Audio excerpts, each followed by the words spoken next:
tobacco cessation. The jury is definitely in on the dangers of cigarettes and other nicotine products. They're dangerous to everyone and create millions and millions of dollars in healthcare costs every year, not to mention the human suffering it can cause.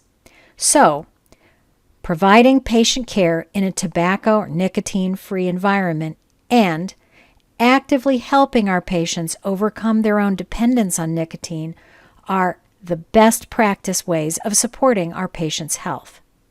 Nicotine dependence often requires repeated discussions and interventions before cessation is achieved. As the largest group of healthcare professionals, nurses have tremendous potential to enact effective smoking cessation interventions. The Joint Commission Performance Measure Set mandates that hospitals make a serious attempt at treating hospitalized smokers for tobacco dependence, which, of course, has to start with an assessment. The 5 A's for assessing and addressing nicotine use are: 1. Ask about the patient's tobacco use during the admission process. 2. Advise the patient to quit in clear language.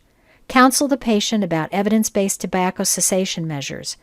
Providing appropriate nicotine replacement therapy should be part of the patient's hospital stay as long as there are no contraindications and the patient does not refuse such treatment. Assess the patient's willingness to quit. I like using the old Likert scale of 1 to 10. On a scale of 1 to 10, 1 being no interest whatsoever and 10 being totally interested, how would you rate your interest in quitting nicotine? 4. Assist with quitting by discussing nicotine replacement therapy options. I'm going to take a short detour here and review 5 of the options we most often see in the hospital. Bupropion, also known as Wellbutrin and Zyban, can help with cravings. The lowest dose is 75 milligrams, the highest dose is 450, but higher doses of this drug can also lower a patient's seizure threshold. So this drug is contraindicated in those with a history of seizures. There's slow-release formulation and an extended-release formulation. Varenicline tartrate, also known as Chantix, has a recommended dosing that follows a 1-week titration. Days 1 through 3 is 0.5 milligrams once daily. Days 4 through 7, it goes up to 0.5 milligrams twice daily. And starting on day 8 through the end of treatment is 1 milligram twice daily. Treatment for the patient should last 12 to 24 weeks altogether. Nicotine patch, also known as Nicoderm. The recommended dosing for the patch is determined by the number of cigarettes the person smokes a day. If it's a pack a day, that's 10 cigarettes, or less, the recommended dose is 14 milligrams for 6 weeks, then 7 milligrams for 2 additional weeks. If the person smokes more than a pack a day, the recommended dose is to start with 21 milligrams for the first 6 weeks, then 2 weeks at 14 milligrams, and another 2 weeks at 7 milligrams. Nicotine lozenges, also known as Nicorette, come in 4 milligram and 2 milligram doses. Here are the directions.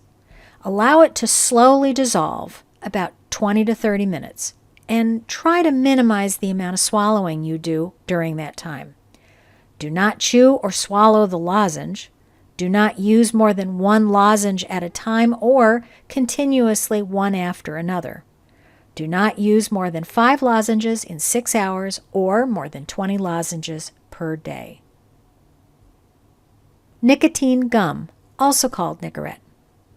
The instructions for use of this are: make sure no food or drink has been consumed 15 minutes prior to using the gum. Chew the gum slowly until the nicotine can be tasted or there's a tingling sensation in the mouth.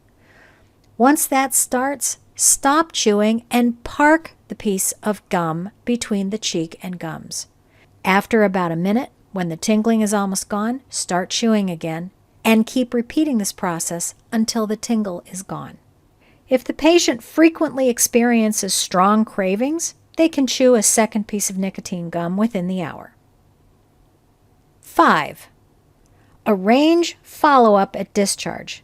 Make referrals for further cessation counseling and ensure the patient can obtain the prescribed medications to support cessation. 1-800-QUIT-NOW is an evidence-based telephone service that offers tobacco cessation counseling and is available in all 50 states. Make sure your patient has this number before the end of discharge.